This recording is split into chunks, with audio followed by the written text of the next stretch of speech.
Here with this week's hottest stories in the investment world, this is Zach's Friday Finish Line. Hello, and welcome to the Zach's Friday Finish Line. I'm Ryan McQueeney, a content writer here at Zach's, along with one of our editors, Maddy Johnson. Hello, today is Friday, June 9th, and we're here to recap this week's biggest stories from the investment and financial world, and I guess we should say political world as well these days. But I think we should start with the conclusion to a story we touched on last week, and that's the addition of another stock to the $1,000 club. Yeah, so last week, our listeners will remember we had already kind of moved on to speculating what would take the stock to 2,000, but we should note that shares of Alphabet/Google did touch $1,000 per share on Monday. That comes just a week after Amazon reached that threshold, so everybody's having a party now. That Alphabet joins Amazon and Priceline in the $1,000 tech stocks department. And then there's Berkshire Hathaway, who's just right up there. So they were popping champagne in the Alphabet offices on Monday, I'm sure. And that was definitely a great way to start the week, but it was quickly overshadowed by another busy week throughout the global markets, which was underscored by an even crazier week in the geopolitical landscape, although crazy tends to imply abnormal, and this is starting to be the norm these days, as I'm sure we're all aware. You're aware, Ryan. Good point. On Thursday, of course, we had a moment we've all been waiting for, and that was former FBI Director James Comey testifying in front of the Senate Intelligence Committee, speaking publicly about his firing by President Donald Trump for the very first time. Maddie, why don't you give us the rundown on that story? Yes, I think the best quote that came out of the testimony was, quote, "Lordy, I hope there are tapes," unquote. That was great. I hope I get a t-shirt. I hope memes are already being made. Overall, a reminder, I think high school English teachers and math teachers around the country rejoicing this week about the reminder we all got about how taking notes is important. Taking meticulous notes is important. I will say, I noted that I forget which chairman or senator gave Director Comey an A+ on legal writing skills. I thought that was funny too. That was funny. He was like, "This is just excellent quoting. It was just perfect. Just thank you so much." Anyways, but yes, in short, a frustrated Comey accused Trump of being a serial liar and attempting to undermine the FBI's Russia investigation, specifically an investigation into General Michael Flynn. Comey said, quote, "Although the law required no reason at all to fire an FBI director, the administration then chose to defame me and, more importantly, the FBI by saying that the organization was in disarray, that was poorly led, that the workforce had lost confidence in their leader. Those were lies, plain and simple," unquote. No holds barred there. No holds barred. That was really powerful. Yeah. Comey also fielded questions about his investigation into Hillary Clinton's use of a private email server while serving as Secretary of State. No surprise. There wasn't too much of new information revealed there, but it was interesting to note that Comey said he was pressured by former Attorney General Loretta Lynch to call the Clinton investigation a, quote, matter. A matter instead of an investigation. Yes. In what Democrats will surely call evidence of obstruction, Comey described a meeting at the White House where President Trump asked others in the room, including Jared Kushner and Attorney General Sessions, to leave.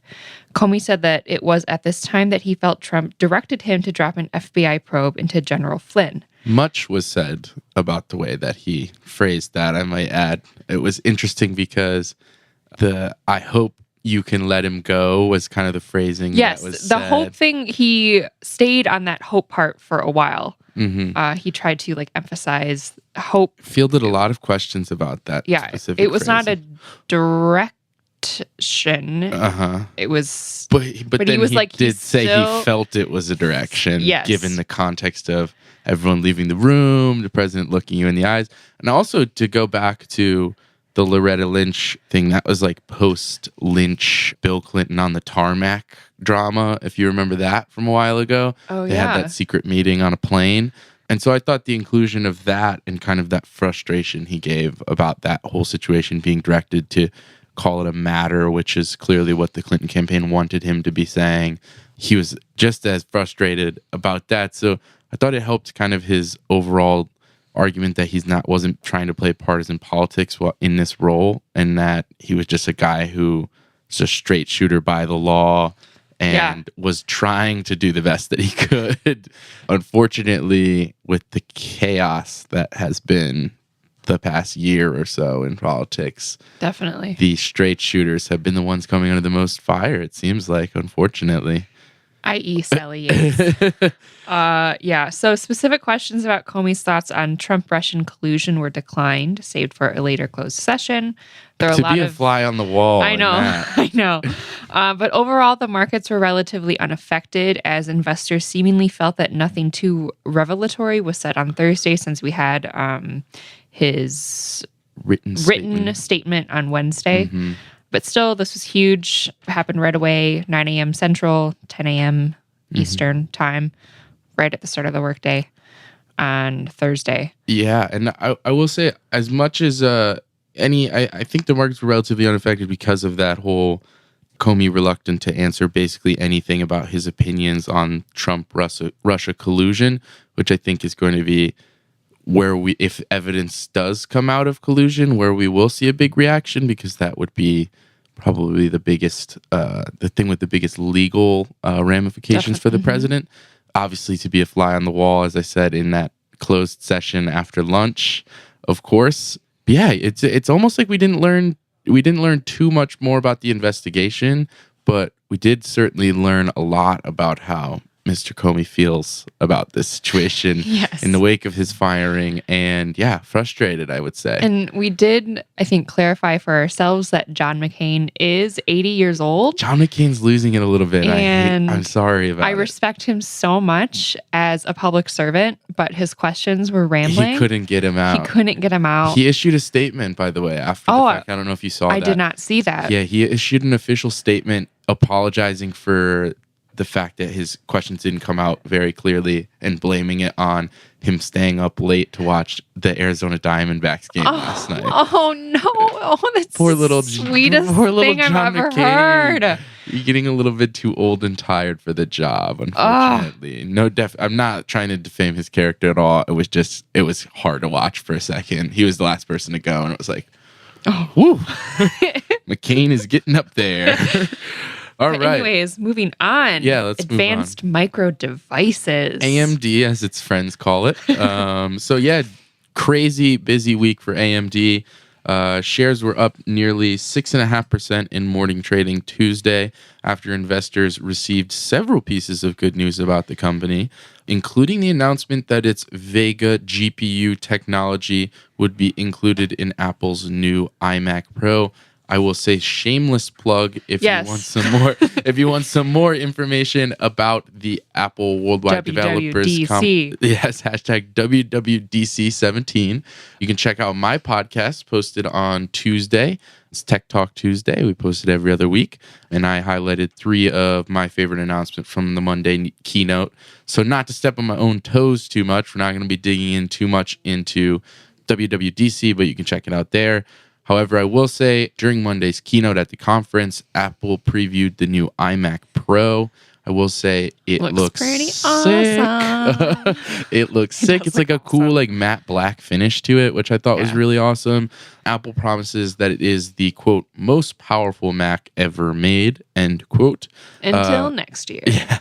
So the new workstation is packed with the most advanced technology on the market, including what Apple is referring to as the, quote, most advanced graphics ever in a Mac, end quote. That is the new Radeon Pro Vega GPU from AMD.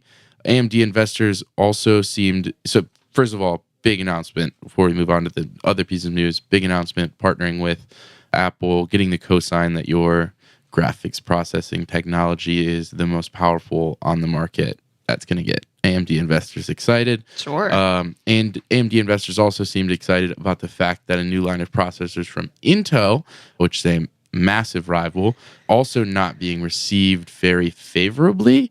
So Intel's rolling out its new Core X processors, Core 10 processors. They were widely regarded as the company's response to AMD's new Ryzen line of processors. But early reviews on the new Intel line, pretty harsh. Just wanted to highlight Seeking Alpha's Chris Lau argued that Intel's Core 10 rollout has been, quote, embarrassing and rushed. Ooh. So that's not good. No. And another thing to point out there, in kind of the microprocessing world, AMD goes right up against Intel. In the graphics processing world, AMD goes up right against NVIDIA. So interesting that AMD packing a powerful punch against Intel as far as processing power, and also continues to be competitive in the pricing side of things, which is another thing people are going to care about. Then kind of bringing it back to that NVIDIA situation, another piece of news that had AMD soaring this week was a report from CNBC that suggested AMD's technology was helping cryptocurrency miners. We don't talk about cryptocurrency a lot on the show, but this is the Bitcoins of the world, those digital online currencies that are as cool and useful as they are mysterious and volatile. According to CNBC, cryptocurrency miners are using graphics products from AMD and NVIDIA to pump out coins even faster. If you don't know what any of that means, we don't have a ton of time to get into the mechanics of Bitcoin on the show, but I will say part of it is that people with kind of like personal supercomputers can quote unquote mine new Bitcoins. That requires a lot of time and effort and cost. But kind of the CNBC report was saying, okay, these hyper powered graphics processing units from AMD and NVIDIA are helping these miners pump things out. Bitcoin has gained like 350% over the past year. Cryptocurrencies are very in. So investors were like, whoa, this is a new Bitcoin play. We have a Bitcoin play right here with AMD. So that was another interesting bit of news out of AMD. Stock's been soaring all week. It's one of the most talked about on the market these days. Thought we should mention it here. Speaking of companies that we talk about a lot, we got some news out of a private company, one of the biggest in the world, if not actually the biggest, based on valuation, and that's Uber. Why don't you fill us in on the latest from Uber? Yeah, it's not good. Yeah. Well, I mean, you could say that. Yeah, so it's just like PR disaster after PR disaster for Uber. So on Tuesday, Uber announced that it had fired 20 employees as a result of an internal investigation into over 200 claims of discrimination or harassment. If you remember a few months ago, I think back in February, there was that letter or like that open letter, forget which publication it was originally published in, about an ex-Uber employee describing just the horrific sexual harassment culture at Uber. Not good. It's not good. And then Uber was like, oh. What are you talking about? And then was like, we're going to open classic this internal investigation. Internal investigation. Yeah. I think then this is the result of that. But one of these claims related to Eric Alexander, Uber's former president of business in the Asia Pacific, who has since been fired. According to reports, Alexander acquired the medical records of a woman who was raped by an Uber driver in India, apparently based on his belief that the woman was lying, and the case was actually a conspiracy by an Uber competitor in India. So, how about we let that sink for one second? Mm. Yes. Not good. Uber. So the ride-hailing market, I guess that since Uber has blossomed, if you will, into this huge mega profit machine. It's one of those things now where regardless of what even if you're taking a regular taxi, you're Ubering somewhere. It's Google in that it's a verb now. Yeah. I'm Ubering. Yeah. Like Uber has situated itself into the public consciousness. Right. I'm either walking somewhere or I'm Ubering. Exactly. But there are many other ride-hailing options. Yes. And I thought that today we could kind of maybe take a gander. A public service address about what to do if you are #done with Uber after the latest week of horrible PR disasters. And I will say on this Eric Alexander guy, worth a quick Google on the full story. It's pretty shocking. And also, actually, we'll just leave it at that. Full Google on the story. It's a shocking story and like one of those jaw-droppingly like, wow, how did this happen? The story about him getting the medical records, it wasn't just like he got the medical records and was like, I'm investigating this himself. He brought it to Uber CEO Travis Kalanick. Yeah, and he's another shady character. Yeah, so things aren't looking great from like a top management standpoint. No. So we are here to provide you with other options, I guess, Yes. if you are unaware of them. I'm going to start with the biggest one, which is, at least the biggest from our American perspective here. Lyft. Most of you have probably heard of it at this point, but was launched in 2012. Lyft, transportation company, originally known for its fuzzy pink mustaches on the front or the dashboards of cars. Now they all light up and stuff. It's really great. In the U.S., Lyft is available in about 220 cities, as well as 9 cities within Indonesia, Malaysia, Singapore, Thailand, the Philippines, Vietnam. So there's an Asian presence there too. Lyft offers multiple levels of services, but I did want to highlight that there is Lyft Line, which is very similar to Uber Pools, kind of carpooling, Yes. hop in, save money, ride with strangers if you're going in the same direction type of idea. Yeah, it takes you 3 times as long to get anywhere, but it's a lot cheaper. Yeah, it's a lot cheaper. And I will say Lyft just announced a partnership with Newtonomy, which is this tech startup that specializes in self-driving car technology. Fun. So yeah, they are really gearing up their presence in self-driving cars, autonomous vehicle stuff, which is, as we know, Uber has a huge presence there, has that lawsuit again with Google's Waymo. Yeah. But yeah, so the next company that has a huge presence in ride hailing is Curb. That started back in 2014 and is a company that connects people with safe, reliable rides from professional, insured, and fully licensed taxi and other for-hire drivers. So, Ryan, I don't know if you noticed the Curb logo on some like taxi cars, like driving around in Chicago. Yeah, I notice that all the time. So they're based in Alexandria, Virginia, and Curb operates in more than 60 U.S. cities nationwide, and they partner with 90 cab companies, and they drive about 35,000 cars throughout the country. Yeah, so I think the thing to note there and the kind of difference in business models is the partnering with traditional cab companies. Yes. Not only kind of a last gasp attempt for those cab companies to stay afloat, but also from Curb's standpoint, an ability to say, hey, we have professional licensed drivers, you know a little bit more about them, you can feel a little bit safer. Especially, if you remember the top of the story as we started, a pretty big safety concern with these kind of independent contractors that Uber and Lyft depends on. So, and Curb is an app, I think, I'm pretty sure, and you can also book rides through the website. So mobile and desktop Yes. available. All right. So, and then, kind of bringing it to one of the biggest markets in the world. We are an international show after all. For those in Asia, there are a few options. There's Didi. I'm just going to say Didi because I don't know that. I don't actually am not 100% sure how to pronounce the second word in it. That's fair. I think it's Didi Choosing.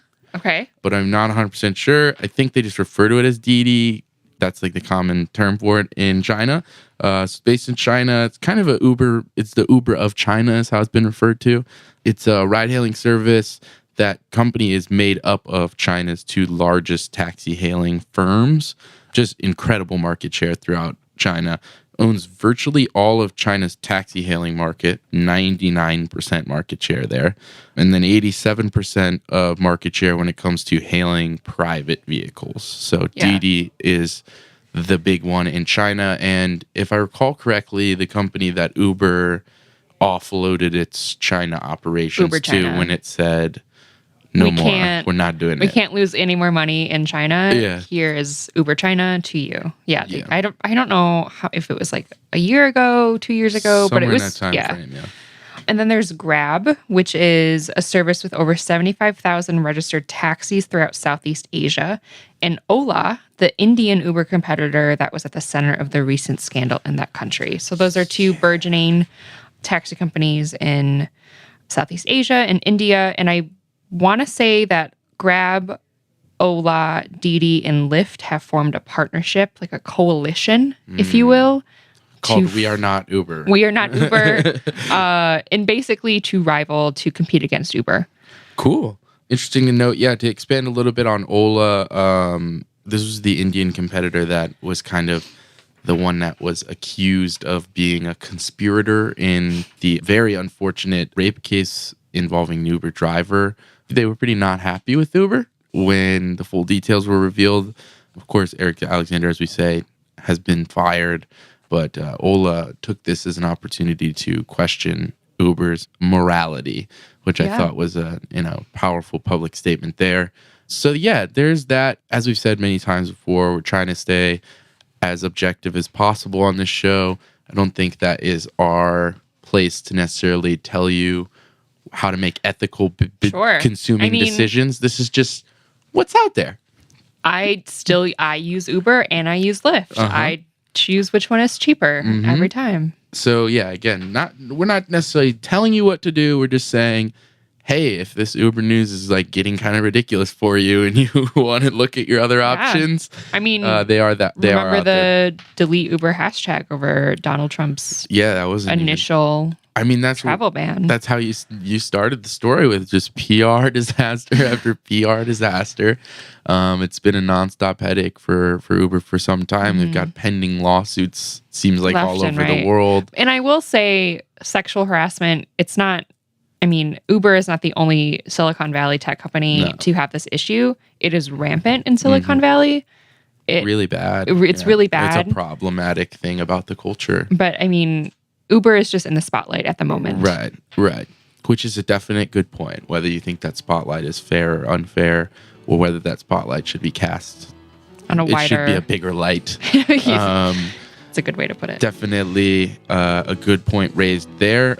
We'd like to hear your thoughts on the story, though. Certainly a lot to digest there, and a lot to digest throughout this whole week around the world. If you have something to add to the conversation, or if you think we missed something, feel free to shoot us an email at podcast@zax.com. You can also check out all of our other exclusive audio content at zax.com/podcasts. Please remember to subscribe and leave us a rating on Apple Podcasts if you enjoyed the show. Thanks again for joining us, and we will see you next time on the Zax Friday Finish Line.